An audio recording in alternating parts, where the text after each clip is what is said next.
Good afternoon, everyone, and welcome back to Jimbo's Garage. Well, I'm excited because this is actually the first build video here in the new shop in Florida. And you know, it's been a long time coming. If you guys have been following the channel over the last year, you've seen some of the progress that's happening, but now it's finally happening and it's finally here, and I'm excited to get going and build some projects, which I have a lot of them lined up, by the way. You know, it's amazing. A quick little story before we get started is, you know, there's a lot of people in the neighborhood. We live in a country club estates here, and there's people walking, running, golf carts all day long going by. And a lot of people stop and they want to know what's going on here in the shop. What do you do? Well, I'm a metal fabricator. I do the welding. And I've got a whole bunch of projects, which is awesome. No advertising. I was kind of wondering how this was all going to work coming to Florida. Leaving California, where I had a lot of contacts and I stayed pretty busy in the shop. But here, I was wondering how that was going to happen. But it's just kind of fallen in my lap, and I'm already busy before I even get started. All right, so back at today's project. Our very first project is going to be a handrail.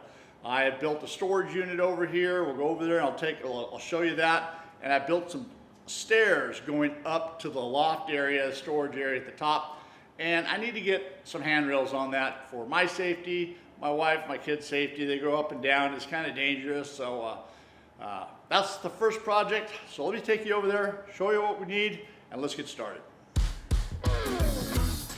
Today's video is sponsored by King Metals. They've got all your fabrication needs in one location.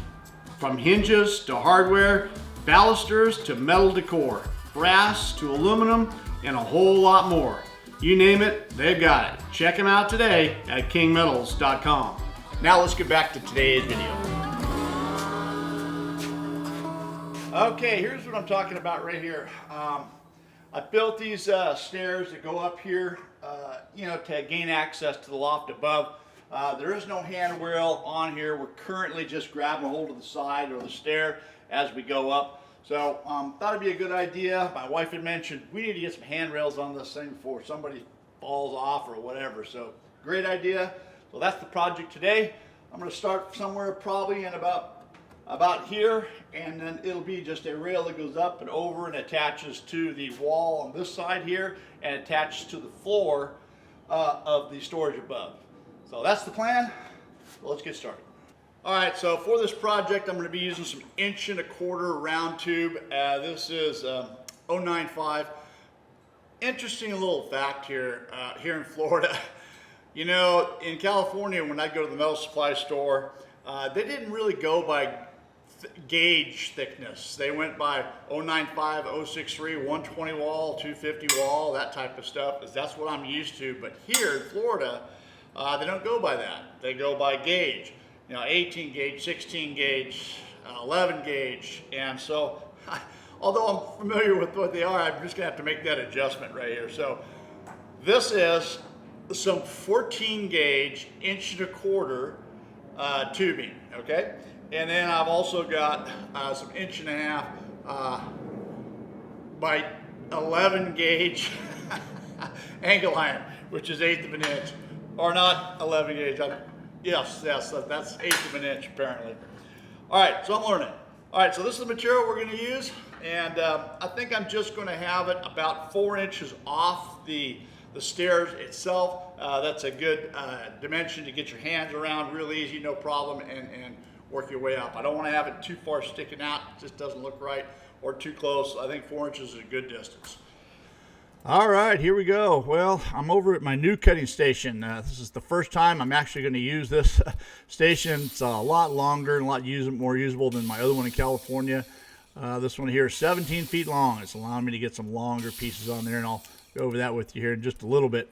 The first little pieces we're cutting here, though, are the angle iron supports that I'm going to use and drill holes through. I'm going to mount this to the side of the 2x6 rails going up the stairs, and the other part, the tube is going to be welded to. This way I can anchor it easily without the tubes being in the way. I broke my drill press in transporting from California to here. The switch broke off. I'm still waiting for that new switch to come in. Meanwhile, I'm doing everything manually. All right, Over to the Burking, clean things up a little bit, soften those edges, round the corners a little bit, just to be sure you're not going to get cut on. And then here we are back at the cutting table with the longer pieces. This is a 12-foot stick right here, and so nice it is to be able to lay it on the table full length and not have to hang it off the side like I did in California. This is the first time I'm actually cutting any long material with it, and so I'm just getting used to where things need to be and how it needs to work. But so far so good. Everything is looking pretty good. You know, you might see me moving the saw back and forth one side to the other. And that is for the different lengths and different sizes of the material. All right, this is for my tube cutter right here. I'm just cutting an angle on this right here to be able to fit over top of the pipe so I can get a nice weld on it. And I'm just cleaning up all these pieces. And then here I am over at the fab table, and I'm going to lay everything out, clamp it all down.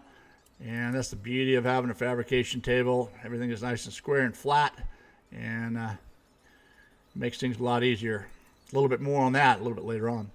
All right, operating off the HTP Revolution 2500. Yeah, HTP has really stepped up their game in the last few years. They've got some really incredible equipment out in their last machines, and I got to say, the performance is outstanding. They've really done a good job. All right, so I've got everything marked down here. You can see I got marks, excuse me, and I got things clamped down. It just makes it for, easier for fabrication, checking for plumb, checking for square. And, by clamping things down like this and holding things in place, it just makes it so much easier, faster for fabrication.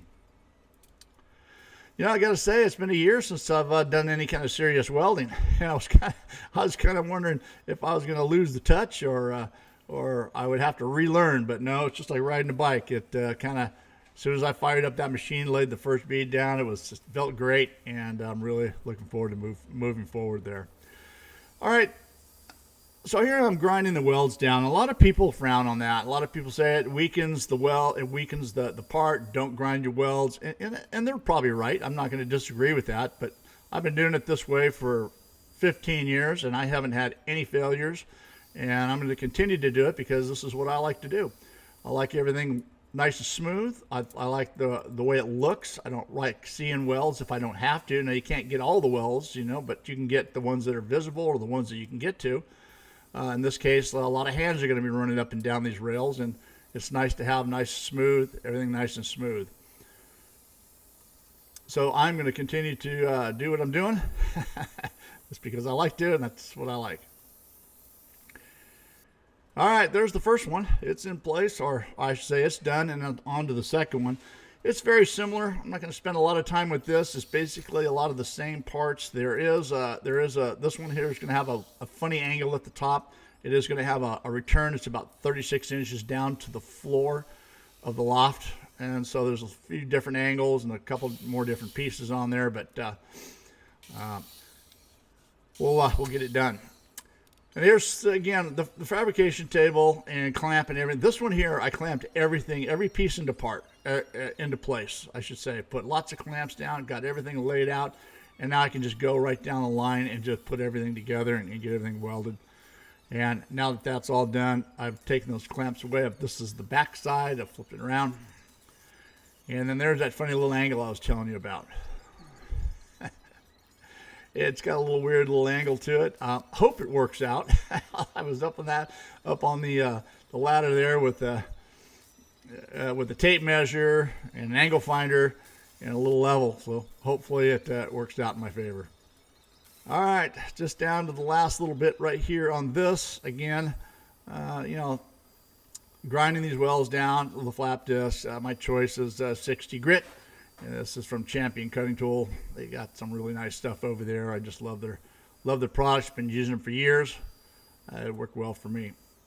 All right, there they are. Well, that looks like they're complete. Now, got to put a little paint on them, otherwise they'd rust in about 10 minutes here in Florida. But yeah, a little bit of paint. This will slow that down for a little bit anyway. Plus, make it look good. All right, there they are installed. You see what I'm talking about, the screws to the side right there, and the rails welded to the top, the angle. That worked out really good. It was a fun little project. I hope you guys enjoyed it. Don't forget to rate, comment, subscribe for more video. Thanks for watching, and I'll see you on the next one. See you next time on Jimbo's Garage.